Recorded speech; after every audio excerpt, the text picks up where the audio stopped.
Hello friends, मैं श्वेता आज लेकर आई हूँ आपके लिए कक्षा 10 शेमोशी भाग 2 का द्वितीय पाठ बुद्धि बलवर्ती अर्थात बुद्धि ही बलवान क्यों है, यह हम आज इस पाठ में पढ़ेंगे।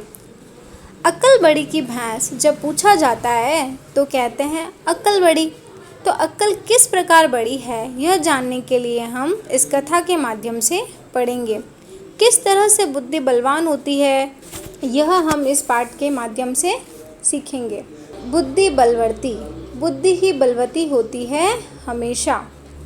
पाठ परिचय। पाठ शुरू करने से पूर्व पाठ का परिचय जान लेना बहुत ज़रूरी होता है। तो हम पहले जान लेते हैं कि कौन से कथा संग्रह से लिया गया है और इस कहानी या इस कथा के अंतर्गत क्या बताया गया है। प्रस्तुत पाठ शुक सप्तति नामक प्रसिद्ध कथा संग्रह से लिया गया है। शुक सप्तति। इसमें अपने 2 बच्चों के साथ जंगल के रास्ते से पिता के घर जा रही बुद्धिमती नामक नारी के बुद्धि कौशल को दिखाया गया है, जो अपनी बुद्धि से सामने आए हुए बाघ को भी डराकर भगा देती है। तो चलिए शुरू करते हैं। बुद्धि बलवर्ती। अस्ति देवलाख्यो ग्राम। अस्ति देवलाख्यो ग्राम। देवला नामक एक ग्राम था। अस्ति है देवलाख्यो ग्राम। देवलाख्यो ग्राम नाम का एक ग्राम है। तत्र राजसिंह नाम राजपुत्र वस्ति स्मः। तत्र वहाँ राजसिंह नाम का एक राजपुत्र वस्ति स्मः रहता था। एकदा केना अपि आवश्यककारेण तस्य भार्या बुद्धिमती पुत्रद्वयोपेता पितृगृह प्रति चलिता।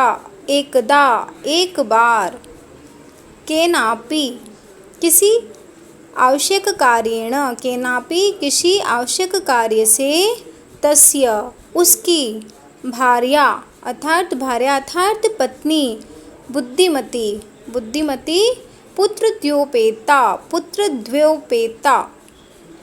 अपने दोनों पुत्रों के साथ पितृगृह प्रति चलिता, अपने पिता के घर प्रति चलिता जा रही थी, अपने पिता के घर की ओर जा रही थी।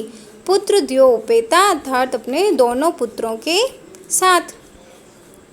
अब आप देखिए कि गांव का नाम क्या है, देवला।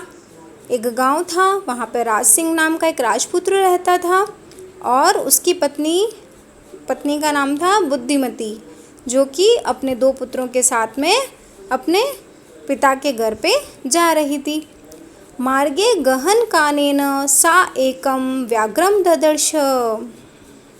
मार्गे गहन कानेन, मार्ग में, गहन कानेन अर्थात जंगल, गहन घने जंगल में, घने वन में, सा उसने, एक व्याघ्र ददर्श, व्याघ्र अर्थात बाघ को, ददर्श देखा। जब वो अपने पिता के घर जा रही थी तब मार्ग में घने जंगल में उसने एक बाघ को देखा। सा व्याघ्र मां आगच्छन्तम् दृष्ट्वा धाष्टयार्थ पुत्रो चपेटिया प्रहर्त जगात। सा व्याघ्र मां आगच्छन्तम्, उसने आते हुए बाघ को देखकर, व्याघ्र मां आगच्छन्तम् आते हुए बाघ को, दृष्ट्वा देखकर, धाष्टयार्थ ठिठाई से, बड़ी निष्ठुरता से, पुत्रों दोनों पुत्रों को, चपेटिया प्रहर्त थप्पड़ मार करके, जगाद कहा। कथम एक कैकशो व्याघ्र भक्षणाय, कथम एकश व्याघ्र भक्षणाय कलहम कुरुथ। क्यों एक बाघ को, व्याघ्र भक्षणाय बाघ को खाने के लिए, कलहम झगड़ा, कुरुथ करते हो। अर्थात उसने बाघ को अपनी तरफ आते हुए देख करके जब वो डर गई तो उसने क्या किया, बड़ी ही धृष्टता से, बड़ी ही ठिठाई से अपने दोनों पुत्रों को एक एक थप्पड़ लगाई और बोले कि क्यों एक बाघ को खाने के लिए जिद कर रहे हो, क्यों झगड़ा कर रहे हो। अयम एक तावत विभज्य भुज्यताम। अयम एक तावत विभज्य भुज्यताम, यह एक है तो बांट करके खा लो। पश्चात अन्योदित्य कचिंत लक्ष्येते। पश्चात अन्योदित्य कचित्त लक्ष्येते। बाद में दूसरा अन्य कोई देखते हैं। इति श्रुत्वा व्याघ्रमारी कचिद्यमिति मत्वा व्याघ्रो भयाकुलचित्तो नष्टः। इस प्रकार सुनकर बाघ को लगा कि यह कोई कचिद्यमति, यह कोई व्याघ्रमारी अर्थात बाघ को मारने वाली है। ऐसा सोचकर भय से व्याकुल चिंता वाला बाघ भाग गया। निज बुद्धिया विमुक्ता सा भयाद व्याघ्रस्य भामिनी अन्योऽपि बुद्धिमालको मुच्यते महतो भयात्। एक बार फिर से पढ़ते हैं। निज बुद्धिया विमुक्ता सा भयाद व्याघ्रस्य भामिनी अन्योऽपि बुद्धिमालिको मुच्यते महतो भयात्। सा वह, निज बुद्धिया, सा भयाद वह रूपवती स्त्री निज बुद्धिया अपनी बुद्धि से, व्याघ्रस्य भामिनी बाघ के भय से विमुक्ता मुक्त हुई। अन्योऽपि बुद्धिमालों के मुच्यते महतो भयात्। लोके संसार में, अन्योऽपि दूसरे बुद्धिमानी भी, महतो भयात् बड़े डर से, मुच्यते मुक्त होते हैं। अर्थात वह रूपवती स्त्री अपनी बुद्धि से बाघ के भय से मुक्त हुई और इस संसार में भी दूसरे बड़े से बड़े बुद्धिमानी भी बड़े डर से मुक्त होते हैं। भयांकुल व्याघ्र दृष्ट्वा कश्चित् धूर्तशृगाल हसन्नाः। भय से व्याकुल व्याघ्र को देखकर कोई धूर्तशृगाल हंसता हुआ बोला, अर्थात उसकी हंसी उड़ाता हुआ बोला, भवान कुत भयात पलायित। आप डर से, भवान कुत भयात, आप डर से कहाँ भाग रहे थे। व्याघ्र गच्छ गच्छ जम्बुक, बाघ कहता है जाओ जाओ शृगाल, त्वमपि किंचित गूढ़ प्रदेशम, त्वमपि किंचित गूढ़ प्रदेशम, तुम भी किसी गुप्त स्थान को चले जाओ। अर्थात वो डरा हुआ व्याघ्र बोलता है गच्छ गच्छ जम्बुक, जाओ जाओ। जम्बुक अर्थात सियार। त्वमपि तुम भी, किंचित किसी गूढ़ प्रदेशम, किसी गुप्त स्थान पर, किसी जगह पर जाकर के छुप जाओ। यतो व्याघ्रमारीति या शास्त्रे श्रूयते तैहानम हंतुम मारदम। क्योंकि यतो, क्योंकि व्याघ्रमारीति, व्याघ्रमारी या जो शास्त्रे श्रूयते, शास्त्रों में सुना जाता है या शास्त्रों में सुना गया है, तैहम हम तुम भारत, उसके द्वारा मैं मारा जाता। परम ग्रहित कर जीवितो नष्ट शीघ्रम तदग्रत। परंतु ग्रहित कर जीवितो, मैं अपने हथेली पर प्राणों को रखकर उसके आगे से शीघ्र भाग गया। नष्ट शीघ्रम तदग्रत, शीघ्र भाग गया। शृगाल व्याघ्र तव्या महत कौतुकम आवेदितम यन्मानुषादपि विभेषी। व्याघ्र हे बाघ, तव्या तुम्हारे महत कौतुकम महान आश्चर्य, तुम्हारे द्वारा महान आश्चर्य की बात बताई गई, आवेदितम बताई गई, यन्मानुषादपि विभेषी कि तुम मनुष्य से भी डरते हो। हे शृगाल, आज तुम्हारे द्वारा एक बड़ी ही आश्चर्यजनक बात बताई कि तुम मनुष्य से डरते हो। व्याघ्र प्रत्यक्षमेव मया सात्मपुत्रो वै एककशो मामक्तुम कलहायमानो झपेटया प्रहरन्ति दृष्टा। सा आत्मपुत्रो एकशः, मुझे खाने के लिए प्रत्यक्षमेव मया सा आत्मपुत्रो एकशः मामन्तुं कलहायमानौ झपेटया प्रहरन्ति दृष्टा। मुझे खाने के लिए अपने झगड़ते हुए पुत्रों, अर्थात उसके जो पुत्र एक एक बाघ खाने के लिए झगड़ रहे थे, को थप्पड़ से मारती है, वह मेरे द्वारा प्रत्यक्ष देखी गई है।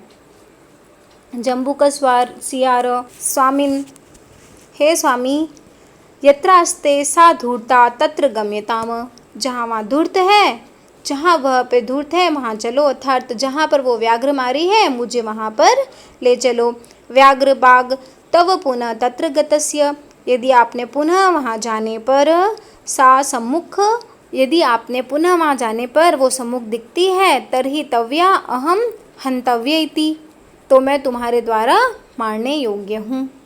व्याघ्र शृगाल यदि त्वं माम् उक्त्वा यासि तदा वेलापैवेला स्यात्, वेला अपि अवेला स्यात्। व्याघ्र कहता है, हे शृगाल, यदि तुम मेरे को वहाँ पर छोड़ करके, माम् उक्त्वा मुझे वहाँ पर छोड़ करके, यासी भाग गए, तदा तो मैं, वेला अपि अवेला स्यात्, तो मैं तेरे को बहुत मारूंगा और समय कुसमय हो जाएगा।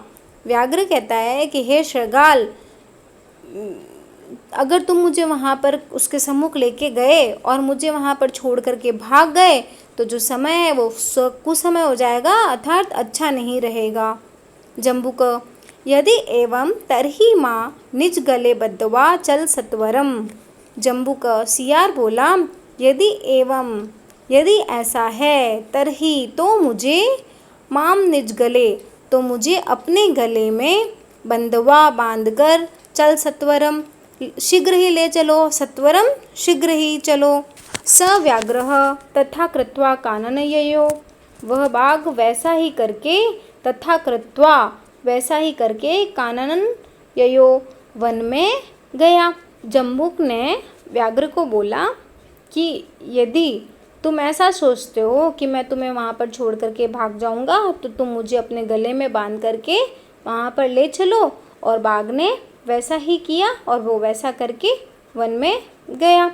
शृगालेन सहितं पुनरायान्तं व्याघ्रं दूरात् दृष्ट्वा बुद्धिमती।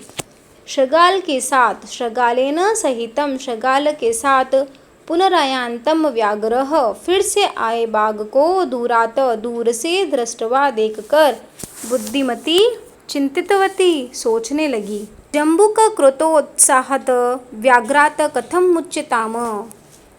जम्बुक कृत उत्साहाद व्याघ्रात कथम मुच्यताम। शृगाल के द्वारा उत्साहित किए गए इस बाघ से कैसे छूटा जाए। परम प्रत्युत्पन्नमति सा जम्बुकमाक्षिपन्त, जम्बुकम अक्षिवन्ती अंगुलियां तर्जयन्त्युवाच।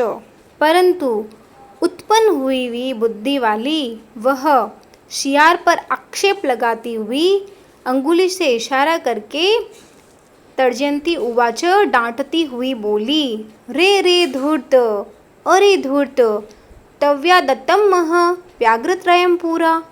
तुमने मुझे पहले 3 भाग दिए थे, व्याघ्रतय पूरा, पहले 3 भाग दिए थे।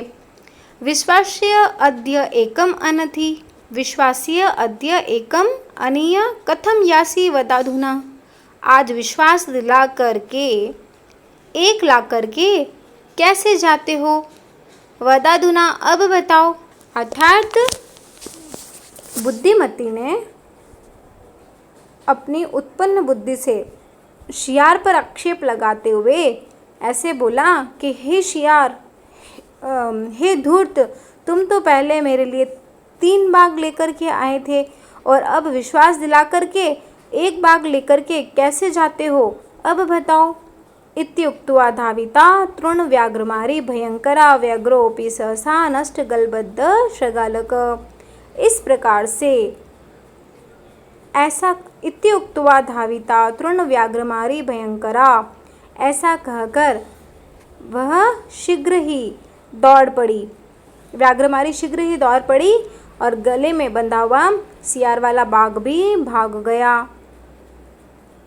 इक्ति उक्त्वा धाविता तृणव्याघ्रमारी भयंकरा, ऐसा कह करके वो व्याघ्रमारी शीघ्र ही भयंकर रूप से उसकी तरफ दौड़ पड़ी। व्यग्रो अपि सहसा नष्ट गलबंधक शृगालक, गले में बंधा हुआ शृगाल सियार वाला बाघ भी सहसा भाग गया। एवं प्रकारेण बुद्धिमती व्याघ्रजात भयात पुनरपि मुक्ता अभवत। इस प्रकार से, एवं प्रकारेण, इस प्रकार से बुद्धिमती व्याघ्रजात भयात, बाघ के डर से, पुनरपि फिर से, मुक्ता अभवत, मुक्त हो गई। अथ एव उच्यते, अतः इसीलिए कहा जाता है, बुद्धि बलवर्ती तन्वी सर्वे कार्येषु सर्वदा। सुंदर स्त्री हमेशा सभी कार्यों में बुद्धि बलवती होती है। बुद्धि बलवर्ती तन्वी सर्व कार्येषु सर्वदा। सुंदर स्त्री हमेशा सभी कार्यों में बुद्धि बलवती होती है। बुद्धि का प्रयोग करके भयंकर से भयंकर स्थिति का भी सामना हम कर सकते हैं। इसलिए बिना घबराए भयंकर स्थिति का सामना करना चाहिए और अपनी बुद्धि का प्रयोग करना चाहिए।